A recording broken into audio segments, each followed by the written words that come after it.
بسم الله الرحمن الرحيم إنا أعطيناك الكوثر فصل لربك وانحر إن شانئك هو الأبتر. صدق الله العلي العظيم. Let us illuminate our majlis with the recitation of a loud salawat ala Muhammad wa ali Muhammad.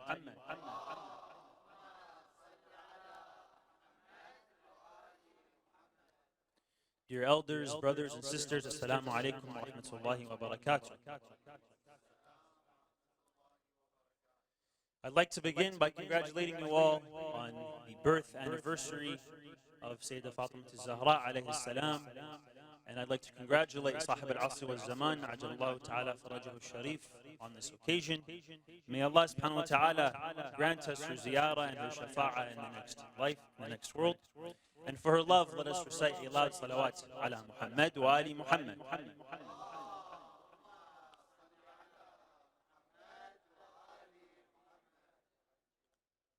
The Holy Quran is filled with an abundance of knowledge. Amir al-Mu'mineen alayhi salam was once with his companions, and he asked one of his companions by the name of Ibn Abbas. He told him, recite me a few verses of the Holy Quran. And so he began reciting, Bismillah ar-Rahman ar-Rahim, and Amir al-Mu'mineen stopped him. He paused his companion, and he began interpreting Bismillah ar-Rahman ar-Rahim. He began translating it for him and explaining the meaning behind this sentence that we recite. And he kept going. The narration says throughout the entire night, he kept going all the way until the dawn had risen. In another narration, it says that Amir al-Mu'mineen continued all the way until Fajr, and he was not done explaining the secrets behind the dot underneath the ba in Bismillah ar-Rahman ar-Rahim. That's how deep and profound the information of the Holy Quran is. That Imam Ali alayhi salam is spending an entire night, hours throughout the night, up until the sun is rising, explaining just that small dot and the secrets and meaning behind that small dot. We recite the Holy Quran every day. It's obligatory upon us 5 times a day to recite verses of the Holy Quran. And we recite it. But when we recite it, are we ever asking ourselves what we're reciting? Do we know what we are reciting? Do we ponder upon these verses? Do we recognize that these are the verses of Allah subhanahu wa ta'ala? The fact that there's so much information in just the dot underneath the ba, the first letter of the first verse of the Holy Quran. This is the glory and the might of Allah subhanahu wa ta'ala and the miracle that He puts in these verses. Do we understand how much truly we could learn from if we actually analyze the Holy Quran and the verses that we recite? Now I know that it's good for us just to open the book, just to open the Holy Quran and to look at the words. Even looking at the verses, the narration says, has plenty of blessings. You get blessings just by looking at the Holy Quran. But brothers and sisters, that's not enough. That is the bare minimum. We often tend to assume that just, the obligatory fast and prayers is the bare minimum. But that's not how it should be. We want to become believers and rise to levels above just, our faith and our words. We want to believe and gain closeness to Allah subhanahu wa ta'ala through the Ahlul Bayt, and we should do that by pondering and reflecting upon the verses of the Holy Quran. So inshallah, what we'll do today is analyze the verses of Surah Al-Kawthar, the verses that I mentioned, and inshallah, we'll ask questions that next time when we recite these verses, we can think about and ponder upon. Questions such as the story behind this holy chapter, and questions that relate to how this verse was when it was brought down and how it is an example of Sayyidah Fatima Zahra and how it represents Sayyidah Fatima Zahra alayhi salam. With that being said, let's recite aloud salawat ala Muhammad wa ali Muhammad.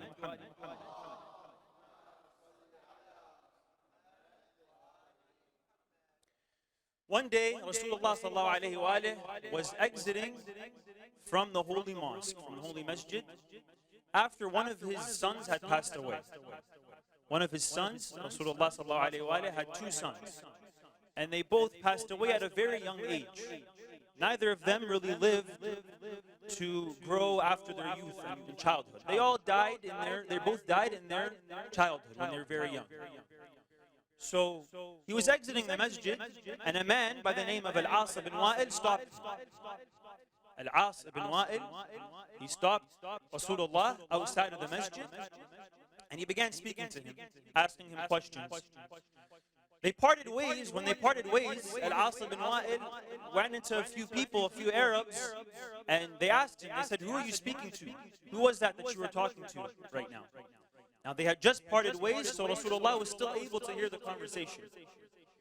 And he heard him say, "I was just talking to that Abtar." And he called Rasulullah an Abtar. What's an Abtar? The literal translation of Abtar is one with no tail. So an animal who has no tail, they call it an Abtar. Now the Arabs at the time would use this word to identify a man who didn't have a progeny, who didn't have a legacy to carry on after him. Because it is the man, the son, who carries out your legacy and your name. And it's through the son that your name will be remembered. So Rasulullah was deprived of sons. So they will call him an Abtar, humiliating Rasulullah sallallahu alayhi wa sallam. So he was visibly upset. Rasulullah was upset with these words. Allah subhanahu wa ta'ala immediately sent down these verses through the angel Jibreel to Rasulullah to console him. Bismillah ar-Rahman ar-Rahim. Inna a'tainaka al-Kawthar fasalli li rabbika wanhar inna shani'aka huwa al-abtar. Indeed, we have given you the Kawthar, the abundance of good. So what does Al-Kawthar translate to? What is the definition behind Al-Kawthar? The translation is the abundance of good. How do we extract the meaning behind Al-Kawthar? The Mufassirin, they break it down into two translations. Most of the time, when you look into the translation and the definition of words in the Holy Quran, there's a superficial, surface level explanation, and then there's a deeper meaning, batin, the deeper explanation of the verse. So the superficial meaning of Al-Kawthar, a man once asked Rasulullah, "What does it mean?" And he responded, "It is the pond or the river in heaven." The pond in heaven in which it is sweeter than honey, and it is colder than ice, and whoever drinks from this pond will never be thirsty again. Their thirst will be quenched forever. In another narration, he tells Imam Ali alayhi salam, he says, "This pond is reserved for myself, for you, and for your Shia and your companions." And he reminds him that you are the one who will be the gatekeeper of this pond and the one who quenches the thirst of your believers through this pond. You will have the say, the final say, who will be able to drink from this pond. That is a superficial meaning, or the surface level meaning of this verse. Now when you look into the deeper meaning from the traditions of the Ahlul Bayt, you'll find that the Mufassirin have many narrations. There's a narration that says there's 70 different possible meanings to this word. The one that is most focused on in the school of Ahlul Bayt is that it was indicating that Rasulullah sallallahu alayhi wa alayhi will have a lineage that will carry on his succession after him through Sayeda Fatima Zahra alayhi salam. As we know, Al-Kawthar is also a title for Sayeda Zahra. And the explanation of this verse is that the lineage will be carried through his daughter, Fatima Zahra. So why is it that it's not clear? Why isn't it clear? Why wouldn't the verse say, "I have given you the lineage through your daughter," for example? Or why doesn't it say specifically it is just the Hawd and the pond named Al-Kawthar? It's left unclear to a certain extent. Now the reason behind this can be also broken down into two reasons. The first is that it is possible that when Allah subhanahu wa ta'ala brings down these verses, it was during a time where he had enemies and people who wanted to attack Allah subhanahu wa ta'ala and the Quran and Rasulullah. So they would try to find anything to pinpoint and cause deviation from the truth. So if he were to make it clear that is through Fatima al-Zahra, it might have put her into harm's way, and endangered her. And although it was already that they wanted to end the lineage of Rasulullah through his daughter and through Imam Ali and the companion and Imam Hussein and Imam Hassan, this would have made matters worse, and it could have made Fatima Zahra's life in danger. Another reason, I'll give it to you through an example. Imagine or picture this, it's probably happened to you before, where a friend is speaking to you, picks up the phone or is sitting beside you, and he tells you, I have something to tell you. Let's say you're not paying much attention, you're on your phone or you're doing something else. Tell me, what is it that you want to say? If this ever happens to you and you want to get someone's attention, the easiest way to get their attention is to tell them, you know, I don't know if I can tell you anymore. I don't know if I should tell you now that I think of it. Immediately, you're going to be wanting to know what happened. You're going to put away your phone, put away your distractions, and you're going to focus your attention to what the person's telling you. You're going to want to hear it. Now there's mystery, there's suspense. So similarly, when it's unclear to you what it is in this verse, the people of the time, when it's unclear to them what Al-Kawthar means, they feel suspense and they fear Rasulullah. Now they're going to gain respect. Rasulullah will gain their respect because now he has Allah subhanahu wa ta'ala promising him a gift that they don't really know what it is. It could be anything. What is it? It's unclear to us what it is. And so it causes suspense and fear as they're not showing all their cards. So they're not able, the enemies are not able to find a way to put an end to it or to defend themselves in this manner. So those are the two reasons why, and it happens multiple times in the Holy Quran, where there's examples, where the Quran gives us an example of a verse which has a superficial surface level meaning, but the deeper meaning points to the Ahlul Bayt alayhi salam. Sallu ala Muhammad wa ali Muhammad.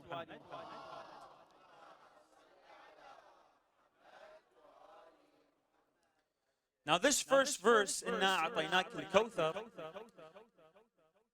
we said Al-Kawthar means the river and the pond in heaven, as well as the lineage through Sayeda Fatima al-Zahra alayhi salam. This also indicates and is used as proof and evidence as to why or how we can prove Imam Mahdi ajallahu ta'ala farajhu al-Sharif being still alive today. A narration by Rasulullah sallallahu alayhi wa alayhi, we've all heard the Thaqalain, Hadith al-Thaqalain, Inni ta'arakum fikum al-Thaqalain, Kitab Allah wa atrati ahlu bayti. I have left with you two weighty things, the Holy Quran, the Holy Book of Allah subhanahu wa ta'ala, and my family, my progeny, the Ahlul Bayt. In another hadith, he says, إِنَّهُمَا لَنْ يَفْتَرِقَا حَتَّى يَرِدَ عَلَيَّ الْحَوْضِ. لَنْ يَفْتَرِقَا حَتَّى يَرِدَ عَلَيَّ الْحَوْضِ. They will never depart. They will never split between each other, the book and the Ahlul Bayt, until they meet me at the Hawd, at the river in heaven. This is used as proof how we can explain the fact that Imam Mahdi is still alive. It proves that the lineage of Rasulullah continues through Fatima al-Zahra, and his progeny is maintained through Fatima al-Zahra alayhi salam, all the way down until today, in which he's still alive because they would otherwise be split. In the Arabic language, len means never. It's a negation in the future that will never happen. It's not an if or but. It's a no. It will never happen. There is a condition, and the condition is until they meet me at the Hawd. That's when Imam Mahdi ajallahu ta'ala farajhu al-Sharif will reappear, and if he is martyred, that is when they will both meet in the Quran, and the Ahlul Bayt will meet at the Hawd in heaven. So that is the first verse, analyzing the first verse of Inna a'tainaka al-Kawthar. The second one continues to say, فَصَلِّ لِرَبِّكَ وَانْحَرْ. So pray to your Lord. Wanhar is translated as either sacrifice and give charity of the sacrifice, or it is a form of explaining how to pray. And the takbiratul ihram, as some of our mufassirin say, is a form of this example is what's being asked of Rasulullah. Bring your arms to your neck and to your head when you're doing takbir. And then the next verse goes on to say, Inna shani'aka huwa al-abtar. Indeed, your enemy is the one who will have no lineage. Let us speak about this for a second. What was the name of the man who was speaking to Rasulullah, or who spoke badly about him? His name was Al-As ibn Wa'il. Al-As ibn Wa'il is the father of a man by the name of Amr ibn al-As. We know him, and we know of his stories. Let's speak about his stories for a second and remind ourselves of his stories. Amr ibn al-As was considered a warrior. He was considered a flag bearer of Muawiyah's army. Even in the Sunni narrations, there was times where he challenged Muawiyah. He told Muawiyah, what are you? Are you a coward or are you courageous? I can't tell. Like, I'm confused by your stances sometimes. So this same man, in the Battle of Siffin, was faced with against Imam Ali alayhi salam. Imam Ali alayhi salam ran into Amr ibn al-As, and he was lost. He didn't know what to do. All he wanted to do was escape. He tried running away. He saw running away wasn't working. He began taking off clothes. Taking off clothes that shouldn't be taken off. Until Imam Ali alayhi salam had to turn away so he is not witnessing the sight. So he walked away and let him live. Imagine this. Imagine this is the man who is your father. No one wants that to be their legacy. No one wants to be reminded as the man who ran away from war in such a manner. So this is the explanation and the proof of the Holy Quran mentioning that even inna shani'aka huwa al-abtar, your lineage, your enemy will have no lineage. That the man ran away and no one wants to be a part of his legacy. No one wants to associate themselves with such a person anymore.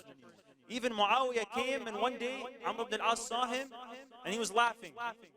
He told him, what are you laughing about? He said, I remembered your scene running away. You look like a maniac. So even those who were with him were laughing at him as such a man.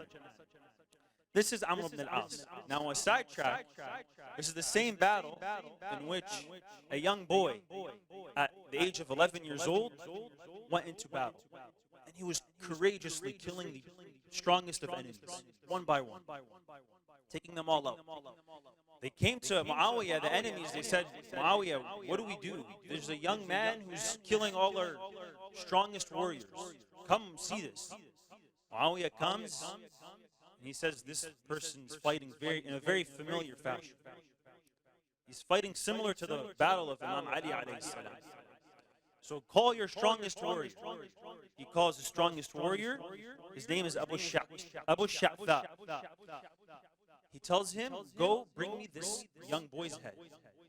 Abu Sha'tha, he says, I have 1,000 bodies on my hand. I've killed 1,000 people and brought you their heads. You're asking me to go kill an 11-year-old?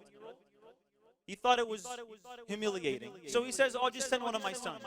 I have 7 sons, I'll send one of them. He sends the youngest of sons and he tells him, go bring me this young boy's head. He goes into battle, this young boy kills him immediately. Abu Sha'tha goes to his second son. He tells him, go avenge the death of your younger brother. Go bring me this young man's head. He goes into battle and he dies as well. He sends the third one. He sends the fourth. He sends all 7 of his children, and one by one this young man kills them. And he ends them. And he's witnessing this all in front of his eyes. So he goes and he puts on his armor and he grabs his shield and he takes his sword and he enters into battle to go fight this young boy, to avenge the death of all his children. And this young man ends up killing him as well.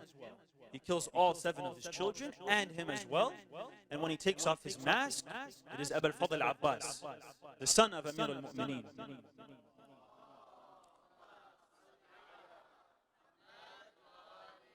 As an 11-year-old young man, this is the lineage of Amir al-Mu'mineen.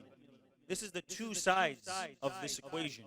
One is a man who runs away from battle, and the other is the son of Amir al-Mu'mineen, who also was with Imam al-Hasan and Imam al-Hussein alayhi salam as flag bearers in that battle, who carried on the legacy of Rasulullah through Fatima al-Zahra alayhi salam. Sallu ala Muhammad wa ali Muhammad.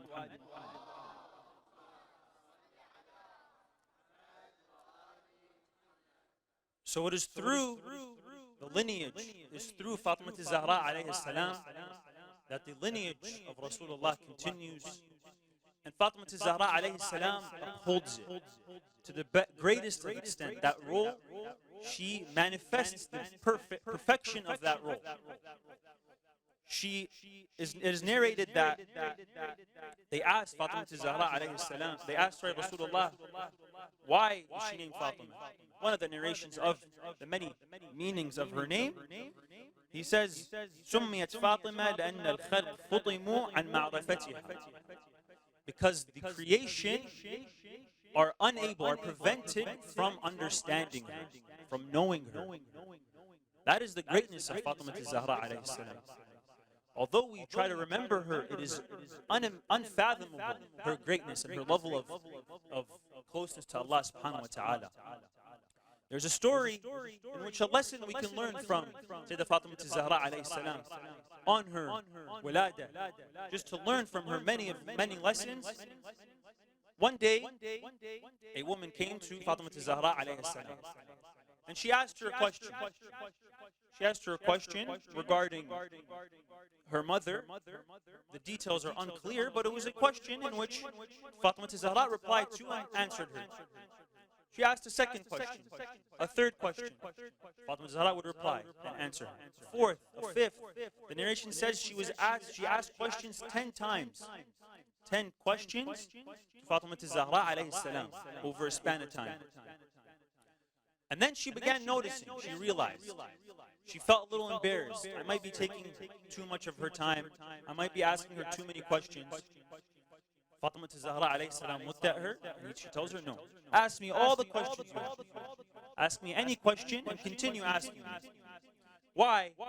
And she gives a beautiful statement that we can all learn from. She gives an analogy. She says, imagine a man who is given a weighty thing, heavy thing to take up a flight of stairs. He climbs a flight of stairs. The only way that'll keep him going is if he is told, imagine you were given 100,000 dinars. You're given 100,000 dinars to climb these flight of stairs. This person is going to take the weight and more, and he's going to go up to that top of the flight of stairs. And he's going to go do it again and repeat it. What she's doing here is expressing that although it might be discomfort, and although I might be in an uncomfortable situation, when I am doing such a thing, the reward is greater that I don't even feel the pain. So I don't feel the discomfort because I know the reward. Fatima Zahra alayhi salam understood the reward of being patient and answering these questions the same way we would understand the reward if we were carrying weight up to a flight of stairs for 100,000 dinars. Giving it to us in a form that we can understand, in a way where we can reflect on and implement in our life, is that our day-to-day life is consisting of struggles. We're going to have struggles. We're going to have to push through them, understanding the reward. And because of that long-term satisfaction, we're going to push towards reaching our goals. Sallu ala Muhammad wa ali Muhammad.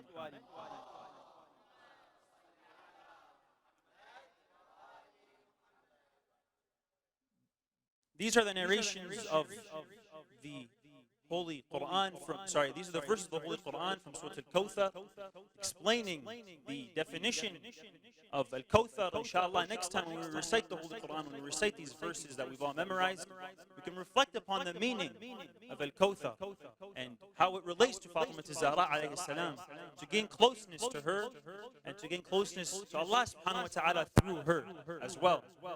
Inshallah, we ask Allah subhanahu wa ta'ala to grant us her shafa'ah, and we ask Allah subhanahu wa ta'ala to forgive us of our sins and accept our a'mal on this holy day. And we ask Allah subhanahu wa ta'ala to alleviate the pain and suffering of the lovers of Fatima Zahra alayhi salam and the Shia of Amir al-Mu'mineen and all those who are sick and suffering around the world.